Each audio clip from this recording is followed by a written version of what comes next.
It's one of the oldest countries in Africa and one of the oldest countries in the world. Ethiopia. And up here on the lush highlands of the Simien Mountains is where the action is. We're here with a huge herd of the threatened gelada baboon, the world's only grazing monkey. The gelada herd, one of the largest groupings in the entire primate world. And there is so much going on in here. Raucous play. Running this way, running that way. Sounds and facial expressions.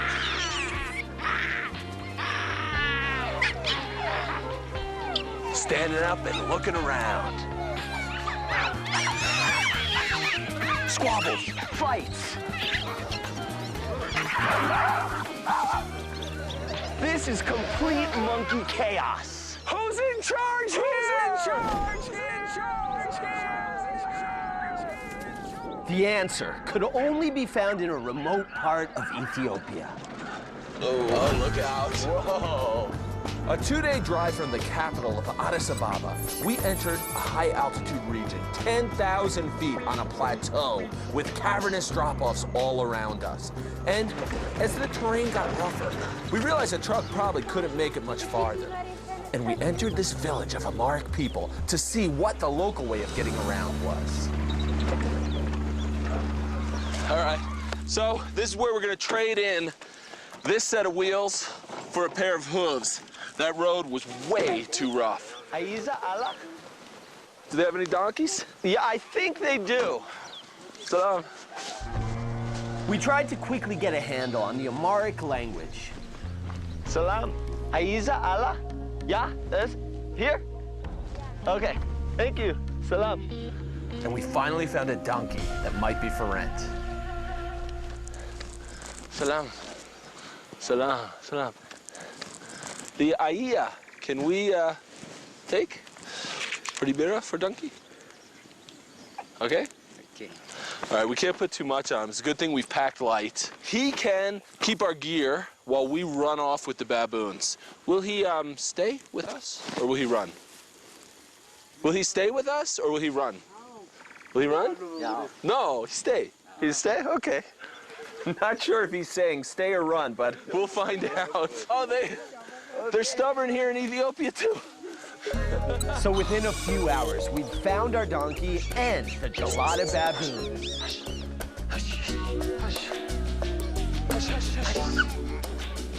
All right, let's start figuring this out. Yeah. All right. Who's who? The male, a big monkey, up to 40 pounds. The fur hits you right away. A great mane on his head, proportionally the same size as a lion's mane. On his back, a luxurious cape that billows as he runs. The face, a big rounded jaw. When that mouth opens up, huge 2-inch canines. Great for fighting and protecting his harem from predators. The females, much smaller than the males, only about 3/4 the weight. Shorter coat of fur, no mane, no cape. When they're getting ready to breed, that red triangle becomes bright red. And the most surefire way of telling, if they're nursing a baby, that's the female. In riding jockey style, that's the infant. Small and blacker than all the rest. The baboon kid. A juvenile is smaller than a female, but looks a lot like her. The way you know you're looking at a juvenile baboon is these kids love to play. They just can't get enough of it. The male, 4 wives plus kids. That's the average gelada family, called a harem. This male moving with his harem, that's the unit right there you can see, clear as day walking through the herd. So what is the herd? Herds form when individual harems join up with other harems, coalescing to form these huge gatherings made up of one harem and another harem and another harem and another. Herds of gelada baboons can become gigantic. There can be up to 600 to 800 individual baboons in a herd. So exactly how does this mass of monkeys organize itself for survival? And what we gotta do is get in there, get to the bottom of how these monkey herds work. Martin, 2 harems coming together. Ooh, what are these guys doing? Those 2 big family males, they just had a face-off. And there he goes. Whoa, body slam! Whoa, what happened? That happened so fast. We gotta see it again. This guy charges in, vaults over the other guy, head over heels, teeth bared. Let's take it from the other angle now. It's almost like a dance. He flips, rotates his legs in the air, comes down facing his opponent on the other side. Back to the other view. The teeth are bared the whole time, ever since the approach. Both monkeys have their teeth bared. The teeth stay bared. There's almost no attempt to bite. Whoa. See, they're still going at it.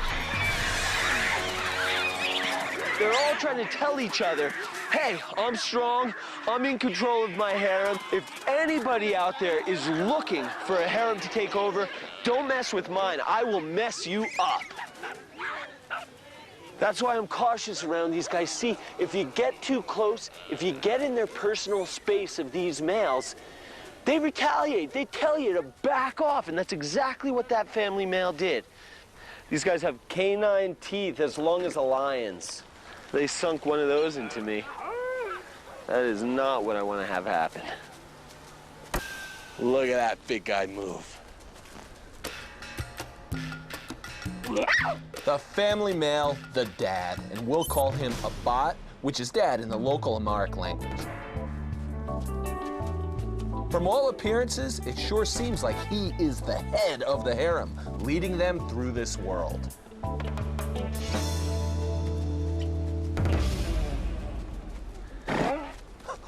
Look at that. Our little burro scared the family male, a bot. Come on, a bot. He's not gonna do anything to you. You know, we gotta name this guy, and I think he's pretty tough, so what do you want to call him? Should we call him Killer? Killer? Yeah, Killer's a good name. All right, Killer. All right, hang tight, buddy. We'll be back.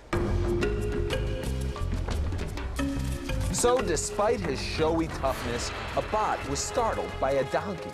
And his true place in the power structure of the harem would shock us. Gelada Baboon Society is a chattering mass of grazing monkeys. They constantly make that sound as they graze. It's a contact call, so they can keep in touch with their harem, keep in touch with their group.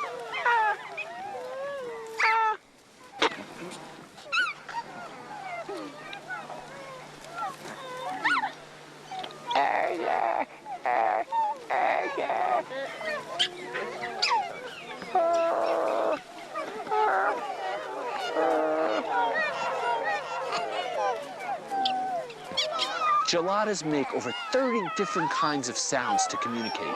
We don't even know what every sound means. Plus, they have a lot of facial signals. The lip flip, wow, that is a threat. And they pull this amazing face off with a special set of facial muscles. That lip goes whoop, right over the nose. And then there's the eyelid flash. White eyelids, when they flash like that, that's another threat. Lip smacking. A reassuring signal, trying to calm everybody down. And the teeth chatter does it too. The tension yawn. Adult males do this when a rival male or predator approaches. It's a threat, showing off the arsenal. All right, so that is a good primer on the Gelada language, and knowing those expressions is key to understand what is going on out here, and it will help us towards our goal of trying to figure out who's in charge here. Abbat knows the language and asks to be groomed.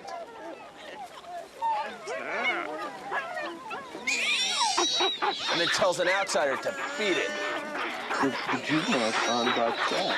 Yeah, he's riding him as Abbat defends the harem.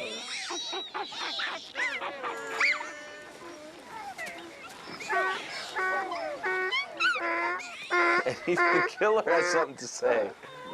Is that right, Killer? This is great. All right. Martin, check out this huge group of males. Whoa! Look at all these males. All together like this, a whole group of them. At first glance, these guys look big, almost like they could be family males, but they're not quite there yet. They're still bachelors. One of the ways you can tell is by looking at that red spot on their chest. For these guys, it's not that bright red color, it's still kind of pink and dull.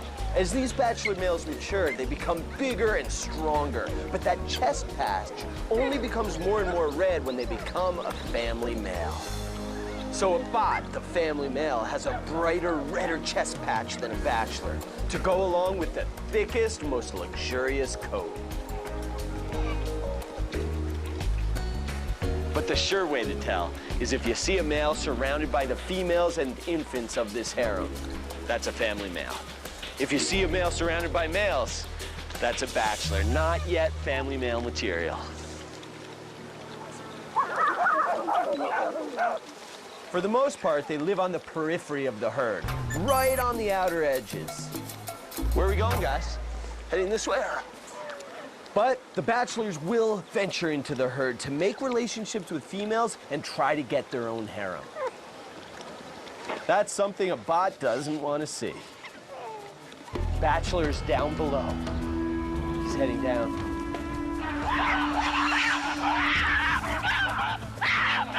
And a bot chases them right out of there. These conflicts are a lot of show, just like in wild horses. When male wild horses, stallions, compete for females, they put on an elaborate show. Parallel prance, almost like a dance, which can escalate to a real fight if neither back down. They kick and bite, and it can become quite violent, but the winner stallion takes over the harem. But gelada baboon fights are different. Gelada fights are even more show and less physical contact. In fact, for all their fight and fury, these geladas are the most gentle of all baboons. So how does a male gelada get out of bachelorhood and take over a harem? A bot is well aware of their tactics and is heading out on patrol. Hey, what's a bot doing way out there? Straight towards the bachelors. Oh, he's going right in the center of them. Oh! Oh, they're going for him. They're going for a bot. They're chasing him. They're chasing him out of here. A bot wants to lead the bachelors on a chase to show that he is a strong family male. The young bachelors are kind of circling him, making kind of a crescent around him. Now he's off. He's heading right back to the herd. He's reconnecting with his harem.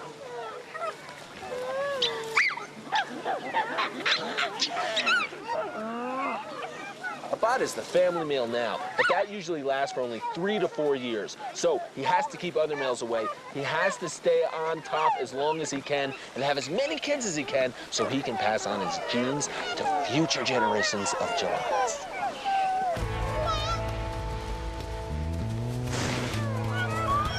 Whoa.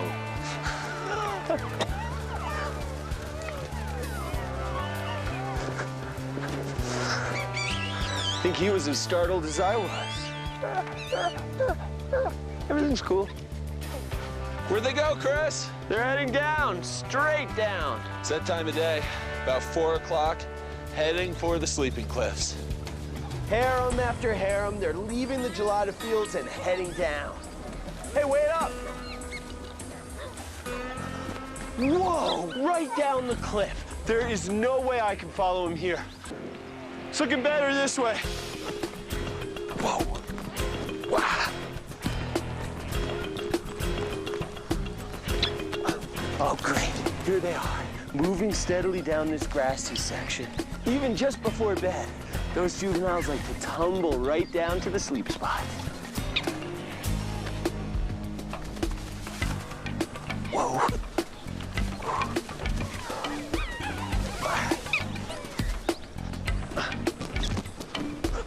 Whoa. There they are.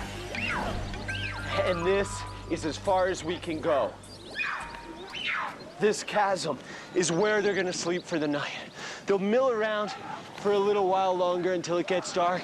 Then they'll find little crevices and they'll huddle together to keep warm and sleep the night away from any kind of danger whatsoever. We think falling out of bed is a big deal.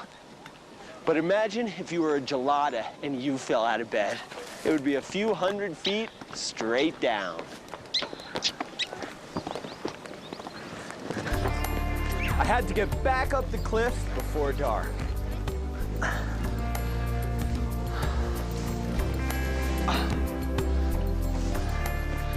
Not as graceful as a gelada, but I made it up. And the last ones to go down on the cliffs to the sleep spots are the bachelor males. A whole group of them right here, sitting around, waiting for last call.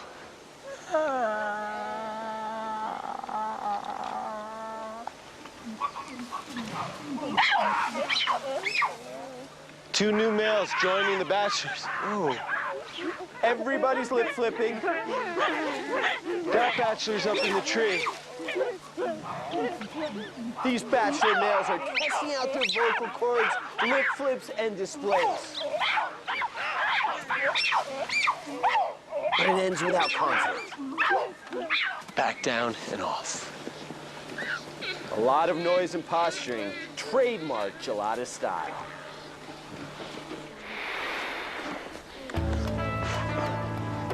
Killer, where are you going? Come on, stick around camp. Attaboy.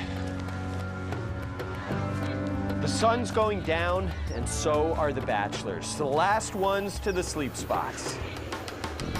Wow. Oh, here comes the moon. Wait a second, Chris. That's Killer all the way up on that hill already. How do you get up there so fast? Oh, man.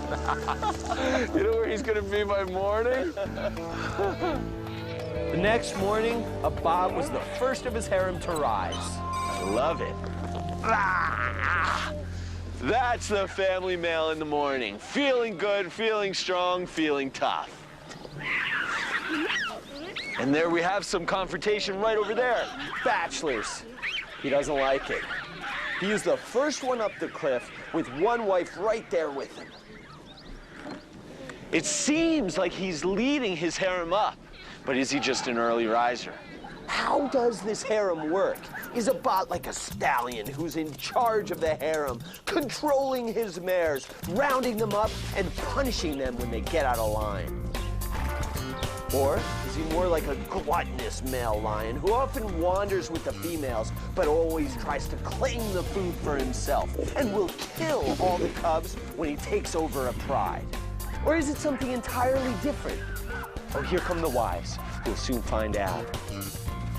A bot is waiting on top. The female's climbing, but hold on. They're surfacing 10 yards away, and a bot is moving to them. He's following the wives. Okay, so the rest of the harem decided to come up on the tip there, and he joined them. Maybe he's not leading after all. The wives are leading the way, and the family male follows. The females decided which way they wanted to start off in the morning. This is fascinating. These baboon females defy the harem stereotype. There's a lot more to find out to really figure out who's in charge here. Today, let's focus on the females, their relationships, and how they contribute to and mold the group. How much power do they wield in baboon society?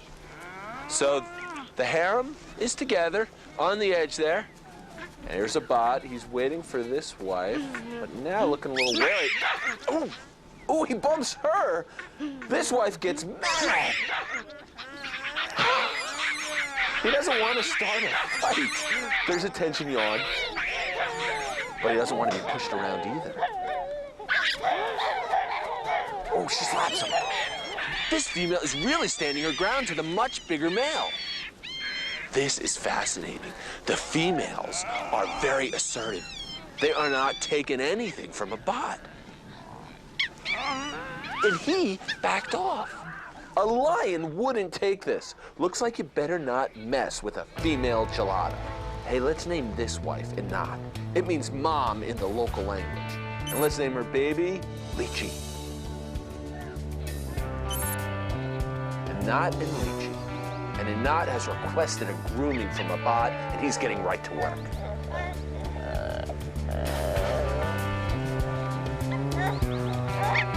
Each female has to be taken care of.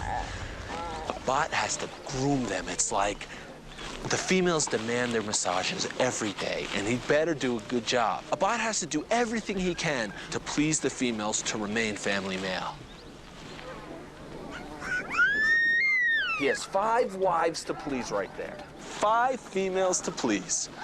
It's a lot of work, and it can be very stressful for a family male. Partly why they only last 3 to 4 years as the one male in a harem of baboons. Inat expects a lot from the family male, and when she's happy, she'll return the groom. The chest patch is one of the way females talk to Abad. When that patch becomes a deep pink, that means that the female's ready to mate. And also, the blisters on the chest patch begin to swell. And then, of course, when the female decides she wants to mate now, she goes up to Abad, and he'd better have sex with her right then and there, or she's gonna find another family male. A little mating action. So the females solicit mating. They get things started. And then after mating, immediately into grooming. They mated for less than 10 seconds. It's pretty quick. Later, up on the hilltop, Abad kept his eye on Inat and the rest of the wives, waiting for their next move. Oh, and there she goes. Inat's heading down, followed by Lychee. Ebba, you better catch up with the girls.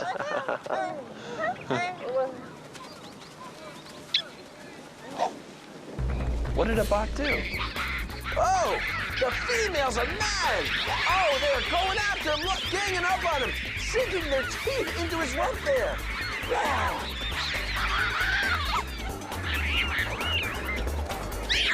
Why did the females turn on Abad? Fight going on back there. Something made the females angry with Abad. And they punished him.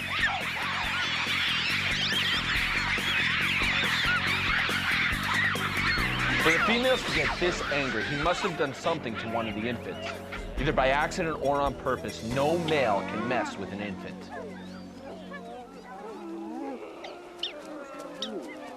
It doesn't matter how much bigger or stronger a male baboon is. It's Inat and the other females who decide if he will join their family and when it's time for him to get kicked out. And with this perspective of the females as leaders, we noticed how they were so involved with defending the harem, confronting other harems and chasing off uninvited bachelor males, often working side by side in concert with Abad. Females are the core of each harem. Mothers, daughters, sisters, grandmothers, successive generations of females keep the harem together. Not the males, because the family males, who are unrelated, come and go every 3 or 4 years. His time here is dependent on keeping these females happy and keeping other males at bay. Oh, wait a second. He sees something. Bachelor males down the hill. There he goes. On patrol. He is moving fast down to those males. It seems like such a risky move because he's so outnumbered. But that's what these family males must do. Go out to the opposition and show off.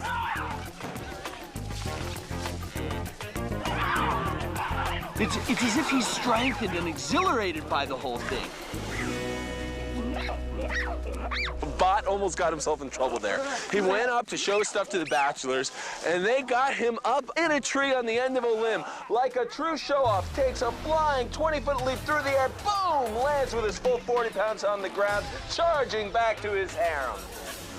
It must be very important for the family male to go to the bachelors and challenge them, present himself as the fittest and strongest. He has to show that he can go towards them and not be intimidated. So it's almost like he's always pushing them off a little by going out there, having a little challenge, and then running back to the harem, where he grooms urgently to make sure his wives still like and support him. There's no doubt about it. Each harem is a female-led group. But what about the herd? Who's leading the herd? Is there a dominant harem out here? Is there a queen female who decides what everybody does? All right, on the move. Moving through. Every now and then, they decide to move, and they go in huge units. Whoa. All right, where are we headed, guys? You've heard of a cattle stampede. We're right in the middle of a baboon stampede. Yeah, when they want to go, they go. Moving with a communal purpose and an unseen leader.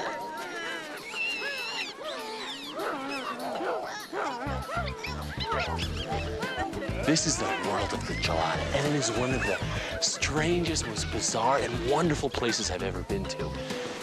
The world of the gelada isn't about forests like a lot of other monkeys. The gelada's life is all about grass.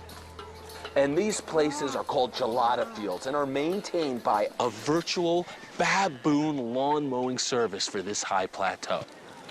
The herd moves through, mows down a field, goes off to another area, and then comes back a few days, weeks later, and mows it down all over again. Incredible grass-eating monkey, the gelada baboon. and they graze with their fingers, picking blades a few at a time until they get a handful and stuff it into their mouths. They do it all with those short, stubby fingers. Relative to body size, the stubbiest fingers of all primates. Imagine having fingers that short. I love the way they go for those roots. They take those short, stubby fingers and those long nails and bam, bam, bam, bam, bam, bam, bam, bam. But my hands just aren't built for it.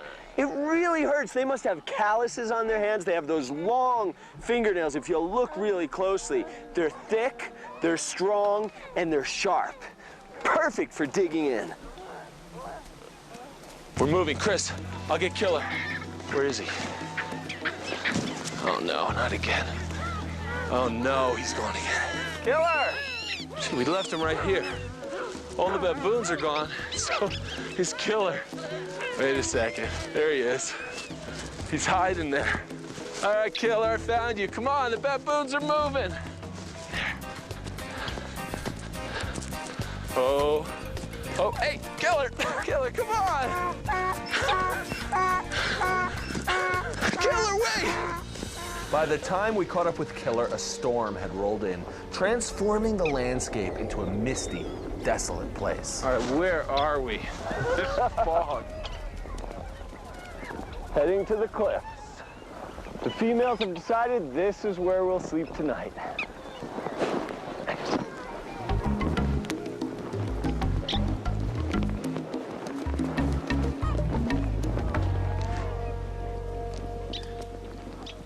It's all this rainfall that makes these highland pastures and the huge gelada herds possible.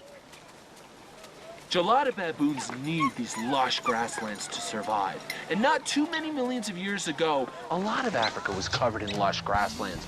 But as Africa became drier and as the desert spread, grasslands turned to savanna and the geladas died out elsewhere. Now they just survive on mountain pastures here in Ethiopia.